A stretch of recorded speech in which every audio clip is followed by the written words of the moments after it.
Hello and welcome to Top of the Grid, the podcast brought to you by myself, Amber Jones, and the lovely Scarlett Archer. So today's episode is going to look a little bit different. I'm joined by two very talented teens that work for F1 Kids, which airs on F1 TV, Sky Sports F1 and SBNU. My first guest is Zach McDonald, a talented rising star in the British karting scene and F1 Kids commentator. My second guest, you know very, very well. She's my co-presenter here at Top of the Grid, Scarlett Archer, Sky FYI presenter and F1 Kids commentator. And we're chatting all things F1 Kids.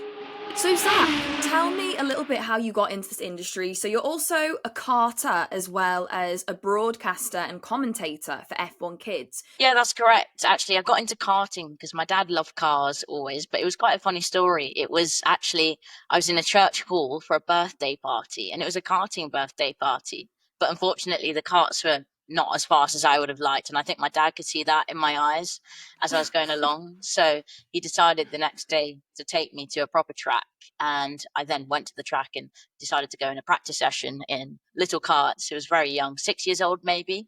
And then they said I had a lot of potential and was actually quite fast. So it kind of all spiraled into going higher up the ranks in karting, something called owner karting, which is where you own your own kart and you compete at higher levels. And then it's gone to this stage now where I'm 14, competing in junior class of karting. And then eventually I got into F1 Kids as well. So it's really from that stage, my dad loving cars and also starting at that karting track.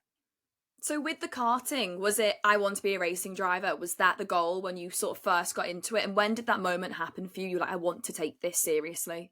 I think it's when I started firstly getting into F1, because I say to a lot of people, if F1 wasn't there, then we wouldn't see as many people in karting whatsoever. It's the real drive for people to get into motorsport. So I think maybe 2020 is when I first really started getting into Formula One and getting engrossed in the sport. Obviously, the story that year wasn't so exciting as 2021, but from that stage on, that's where my drive for getting into F1 really came. Scarlett, moving over to you now. So obviously you are the co-host and co-founder of Top of the Grid, but now you are the guest for today's episode. So just to remind some people that might not know, how you got into this industry, obviously tell us how you got in this position today. Yeah, well, it's definitely very different to Zach. Obviously, I think a lot of people who have anything to do with motorsports obviously usually start through something like karting, but I didn't really have a massive motorsport background. So I started my whole journey into like media by doing stage productions. So when I was about 5, I think I was like the youngest person to be in Joseph, or I think it was Joseph or Jesus Christ Superstar. And I did loads of stage productions and I just absolutely loved it. But at that age, I mean, every kid kind of loves, or most kids love being in front of the camera, doing something energetic. And then I started doing more things on TV, like modeling and commercials, and I absolutely loved it. And then I got a job for Sky News as a presenter, and I've done that for 4 years. And that, I fell in love with it. I did it every week, and it was my favorite thing. I got so many, amazing memories, and I really was able to work on my skills. And, I don't really have a motorsport background, but I do have some family members who watch Formula One. So I'd known about Formula One, and one of my cousins actually had built a go-kart one time when I was visiting him in Canada. And I had so much fun in that, but I never really got into Formula One because, it was always like my uncles who were watching it. So I was like, it isn't really for me. And then at Sky, I was being a bit nosy, and I heard some producers talking about wanting to make F1 a bit fresher, not like, get rid of all the, traditional fans, but bring in a whole new generation and show them, that F1 can be for everyone. You can watch F1, whoever you are. It can be a boy, a girl. I'm just trying to get more young people loving the sport. And when I heard them say that, I was like, I have to, be able to get in this. So I learned as much as I could about the sport. I learned, all the drivers, really just the basics, and I nailed them down. And then when they picked some people, Zach included, obviously, to go to Budapest, we all went, and it was just an amazing experience. But looking back on it, I mean, with the commentary, I've improved so much since then. I really didn't have much idea what I was doing back then. But I mean, it's just amazing to see how far. I think, even you, Zach, everything about motorsports, but like your commentary has improved so much. And I think what's nice is that we all help each other. So it's definitely a different way to Zach, but that's how I basically got into it. And that's the thing, it's actually good that you highlight commentary, because I think commentary is one of those things, obviously, Scarlett, we talk about a lot as well. It's a complete different skill. I think people think just because you're a presenter, it means you're going to be the most fantastic commentator. And I think presenting and commentating are two very different things. Presenting, we get to think. I can like pause for a moment, and that is so okay. Commentating, you're watching the action, you have to be fast and get all your facts correct. And it's definitely a whole different type of presenting. So I definitely, give my hats off to both of you for commentating, because it's not the easiest thing to do, but especially if you're a driver as well, it has that added benefit of you can understand what those drivers are going through. So if you're not a driver, there's also that extra part of difficulty to try and get everything right and put yourself in that driver's seat to kind of imagine what they're going through. So obviously we're talking about F1 Kids. Question to either of you really, whoever wants to break it down. What even is F1 Kids? If someone doesn't know about F1 Kids, can you tell us about it?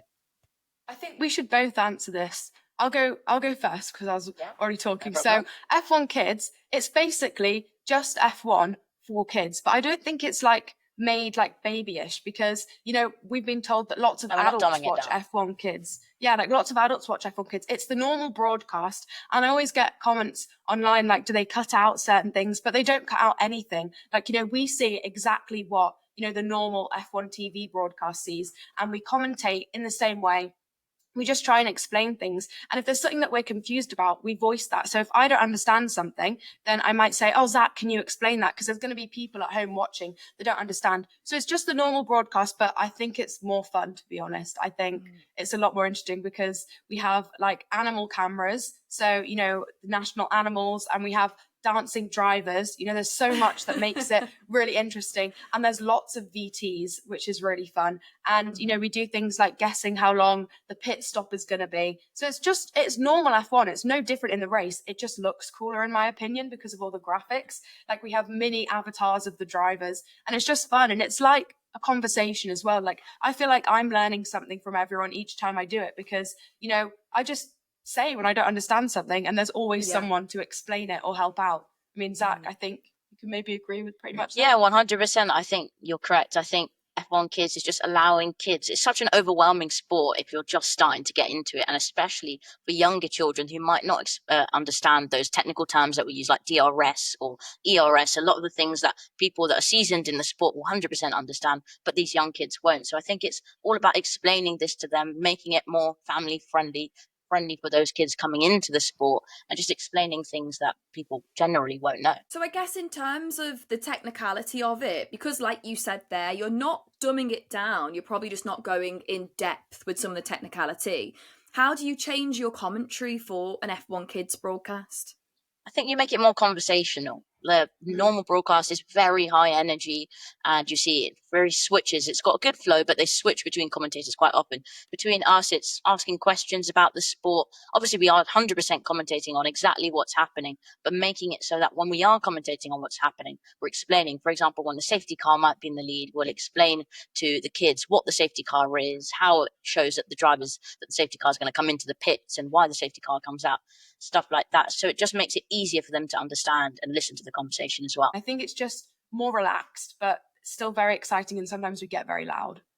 That's what you want, though. You want that energy. And that's why I said I wish I had that growing up, because it is true. I think if you're younger and you want to get involved and you want to watch the racing, but they are talking about all these really highly technical aspects of the sport, of course you're not going to know that if you're, under 8 or whatever it is, but you still want to watch Formula One, because a lot of us watched Formula One from so young, and we only really cared about the driver and the racing. We didn't understand the technicalities, and then you get older and you start to understand it.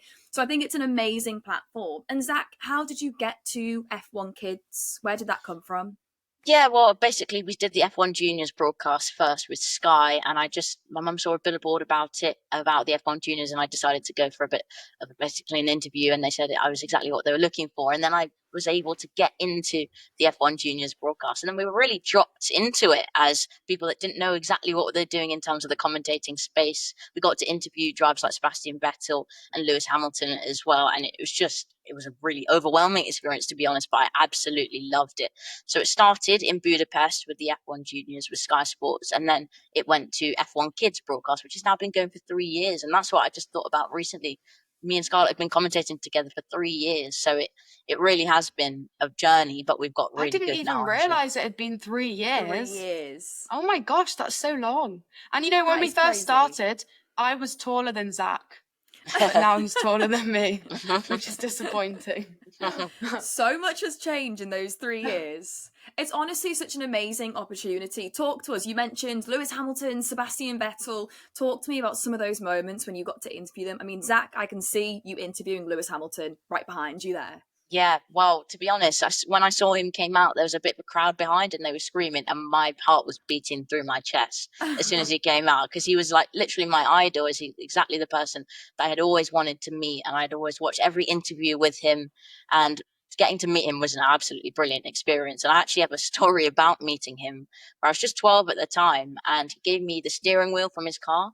But what I didn't understand is that the steering wheel has a lot of electronics in it, and it's really heavy. I say maybe about 8 kilograms, and I was holding it, and I had to hold the mic in the other hand. And I think by the end, my arm was absolutely dead, but I could not drop the steering wheel. So it was quite a scary experience, as well as my heart beating through my chest. But yeah, that was one of the best experiences of my life, being able to interview him. And he was so welcoming as well into the garage, and I got to sit in the car as well, which is a great experience.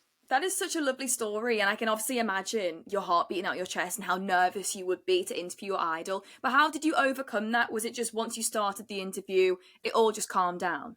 I think it's what I found, especially with commentating and presenting all together, is you've got to speak through the nerves, because your heart is beating through your chest. But as long as you've got words and they're relevant to what you're saying, you can speak over it. And I think that's what I did. I was really young at the time, and it's quite hard to keep eye contact with him because he's so important in the sport and he's so influential.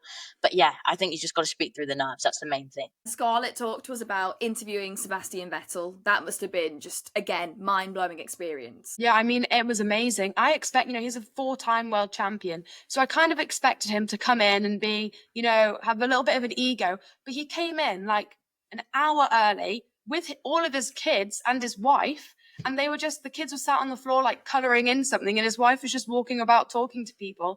And he was just so down to earth. I mean, you wouldn't have, if you didn't know who he was, you wouldn't have guessed that he was, a 4-time world champion and had raced for, incredible teams. He's just amazing, and it was so nice to meet him. And I think any nerves that I did have before, because obviously I don't like to say I get nervous, I'd say I get excited, but any nerves that I did have that I was trying to hide definitely disappeared as soon as I met him.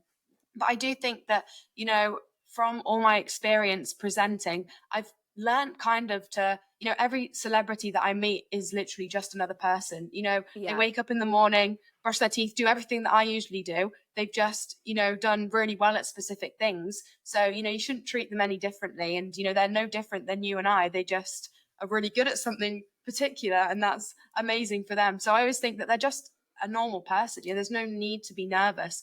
But I think nerves are important because it means that you want to do a very good job.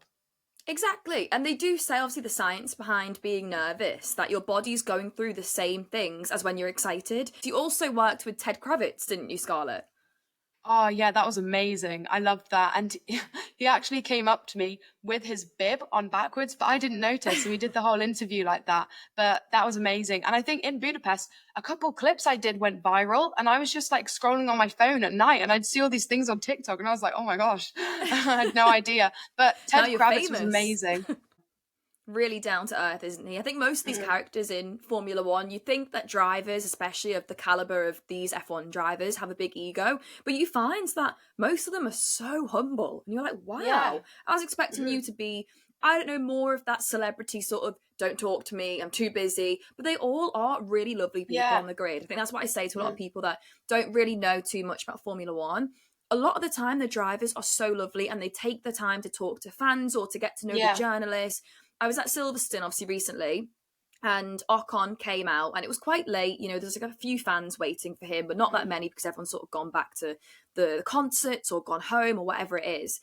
And I was thinking, he didn't need to stop. He was about to get into his car. He was like halfway into his car. And these fans were like, we really want to get a picture. And he walked out and he walked across to the other side. And, he probably wants to go and rest. He's had the longest day, but he took the time to get the pictures with all the people there that wanted to get the pictures. And that's another reason why I love Formula One. What sport is there, where you can get so close to the drivers. You know, you're walking around in the Yeah. paddock if you have the luxury of being in the paddock for whatever reason, if you're working or if you've been invited or you paid for it, and you can go and say hello to a driver. You do that. Where else? Exactly. Can't, yeah. Other sports, It's you don't have amazing. that really close contact to the athletes. It's crazy. So I'm so glad as well that F1 Kids and F1 Juniors is a thing, and they're giving you all these opportunities to talk to drivers and interview people and work on your skills. So tell me a little bit about the prep. So Zach, before a race, what's the prep that you do before you go live? I think I just make sure that I know a couple of stories about drivers and what they maybe transfers for drivers going into the race. Also about the circuit, or maybe how long it is, how many laps we normally expect, how we expect the weather is going to be. It's just, for me, it's really about commentating on the race at the same time, bringing the energy and then combining it with those facts. Obviously, we talked about teaching the kids some facts about the sport. Those come up. And then also knowing yourself some facts about the track, the drivers, and all of that. But yeah, for me, it's about commentating on the race, bringing the energy, and then combining it with all those other features as well. Zach also stands there in like the room. He stands there and he fake commentates on no race. Like he just stands there and starts saying random stuff. I'm like, how do you do that? He's like, I could just imagine it. And he's just saying random stuff. And I'm like, how do you know what's going to happen? He's like, I don't, I'm just guessing. And that's like how he warms up. And I'm like, I can't do that. So difficult. That's a great way. That's such an amazing way to warm up, because you're getting your brain in that mode so when the action is actually on and you are commentating. So does your prep look quite similar to Zach's, or is it different? Well, I think it's definitely changed. At the beginning, I got quite stressed out because I was like, oh, I don't think I'm very good at commentating. Like Zach said, pick out some storylines. So maybe some things that I think could happen. Always think about who's leading like the championship and the constructors, because that's always something good to talk about. But we get given like different roles each time. So I like doing the track map, but I can't do it every time. So we have to like give out different roles. So if I get given the track map, then I'll write down loads of things about the track. And I usually check it with Zach because he knows so much about, you know, basically everything. I watch the race from last year and I just mute it, and then I'll try and commentate on a bit of it like the night before just to help me. And I like watching like the 30-minute like condensed version of the race a couple times just to make sure. I think watching it and just making sure I'm familiar with the track is the best thing that I can do, really. And we get handed out VTs. So they'll say like, Scarlett, you're going to do, you know, last time McLaren won here, Zach, you're going to do like Lego cars. So I write down the ones I'm doing and then I write like key facts about it. So I have something to talk about when it comes up. But I mean, everyone's different, really. Exactly. I think that's the beauty of presenting and commentating, is that everyone has different methods. So I've got a friend who's also a presenter, and we worked together at Silverstone. She was in a different part of the track, but I was like, oh, let's meet up. And we'd have a chat every day at the end of the race and end of qualifying and things. Our notes were completely different. The way that we prepare is so different. Like, she loves her colours, everything was really neat, whereas I'm quite similar to you, Scarlett, in the sense of I need to write it down and that's how it's going to go into my brain, but I don't write it neatly because I'm thinking so fast. My whole page is scribbles. It's the messiest thing you'll ever see, but it helps. You're both in school, so tell me a little bit about how you juggle that school/work-life balance, because people know the presenting, broadcasting industry is so demanding, but also doing GCSEs and A-levels is equally as demanding. So how do you balance both of that? I've worked for Sky for 4 years, and with that, at times I've been missing like, you know, 3 days of school a week, or, you know, a week at a time, or even more than that if I'm filming like a documentary. But it actually has been quite difficult. I think I was filming a documentary at one point, and it was like way too much. I was getting really stressed out, and then I found that I wasn't enjoying my filming as much, and I'd always loved filming. And, you know, my mum always said, you know, if I ever don't enjoy it, that I need to take a break. And at that point, I kind of realized that I was doing too much. And I think that is something that's really important, because a lot of the time you can just say, oh, it's fine, you know, I'll film as much as possible and it'll be okay. But I like to make sure that my grades at school are good. And if they're not good, then I start getting really stressed out, because I want to be able to do everything well. But, you know, I think it's important to be able to do my best in both fields. But, you know, since then, I've got a really good plan, and my teachers are absolutely like fantastic at school. So I copy up my work straight away, and I go to clinics every week for like all my subjects, because I have missed quite a lot of school. Like, I was filming during my GCSEs, which probably wasn't the best idea, but I still did. I did fine, so I was happy. I can imagine how difficult, because presenters, they might look very polished, but we put in a lot of prep. It's not just, oh, turn up. And of course, there will be some jobs where we've just been thrown into it and we've had no prep. You know, you saying you interviewed the drivers, Scarlett, and didn't even know you were going to interview them. You do have those moments where you are thrown into it and you still do a fantastic job. But for a lot of it, especially commentating, it's prep, it's rehearsals, all these things that you need a lot of time for. And Zach, is that the same for yourself? How do you balance that work, school life sort of situation? I have to juggle it all. Obviously I'm racing and doing F1 and then at school 5 days a week. So sometimes I have Fridays off for racing because there's test days on Friday. And when I started doing it, I wasn't the best at getting catch up. Obviously, I'd miss the lessons, especially important lessons that I'd have on Friday. And then like Scarlett said, I'd return to the lesson the next week and I'd be like, what am I supposed to be doing? Because I missed the lesson last week. But I think as you do it more and more, I've managed to set time boundaries. So I'd go, especially if I was racing on a Saturday or Sunday, or I had F1 on a Saturday or Sunday, I'd make sure on the Friday after school, then I'd cut off all my schoolwork, make sure that I then focus for F1 or racing on Saturday or Sunday. As soon as I got home on Sunday, I'd also stop thinking about the racing and go straight into school mode. So I think it's transitioning between those modes. But if I did miss a Friday or something, I now make sure well before the time I've tried to go to the teacher, find them, get the work that I need to do. And I think just managing that and juggling it, you learn that as you go on and you get more experience in the stuff that you do. And yeah, now I think I've got a hold of it well. Exactly. I mean, even for myself, obviously, solely being a freelancer and solely being a presenter, it's difficult for me to juggle, never mind if I had school and all these extra things to do. So, yeah, honestly, getting that balance is so crucial and it's only going to help you as you progress. Hey, Zach, talk to me about the 2025 Formula One season. We've seen all sorts happen this season with Red Bull and their mishaps, with the McLaren dominance, with Ferrari being very inconsistent, also quite similar for Mercedes. What are your thoughts and opinions on the 2025 season? I think it's been interesting. I think we probably all would have thought it would be a little bit closer for the championship between the teams this year than it actually has been. McLaren have been so far ahead of the rest. I expected to be Mercedes and Ferrari to be right in it with them, especially with the way that those two teams finished last year. But unfortunately, that hasn't happened this year. But I do think that the controversies that we've seen between Mercedes, Red Bull, all the driver contracts and all of that has made the season really important, as really interesting. And as we go into the second half of the season, I think it's only going to get better. And we're seeing these new rules and regulations be put in place for 2026. So, Zach, break them down for me a little bit more. Do you think we will be seeing closer racing? Of course, the cars will be lighter. There will be no DRS and various other changes. What are you expecting to see? Yeah, well, we're seeing a change in the size of the cars, which we haven't had in a long time. So the cars are becoming a little bit smaller in all dimensions, which should allow us to have better wheel-to-wheel racing. And they're taking out DRS. DRS, realistically, now has become a bit of a cheat code to getting past. And we just see drivers come next to the driver behind and just pass them on the straight. And it's not really that fun when we just see overtakes being made on the straight. So they've made all these changes for 2026, changed the power unit as well, just to allow the drivers to have a bit more power at certain times, which should allow us to have basically fighting into the braking zone. And that's when we really see the dicing happen between the drivers and the wheel-to-wheel racing. And that's what we all love. So I think, yeah, 2026 is going to bring even better season. I hope that all the teams that I mentioned before, like Mercedes, Ferrari, and McLaren, can all be up the top next to each other, very close fighting. And that's what we really want to see in F1. And I think the rule changes are going to help it as well. Exactly what you're saying. That is the beauty of the every 4-year rule and regulation change, because it just changes the grid completely. Someone might be dominating the 2025 season, let's say McLaren, but it doesn't mean that they're going to be dominating 2026. We're seeing Williams now really having their eyes set on their 2026 car. Yes, they have been, they got some good results this season, then been a little bit inconsistent. We saw them struggling in the last few races.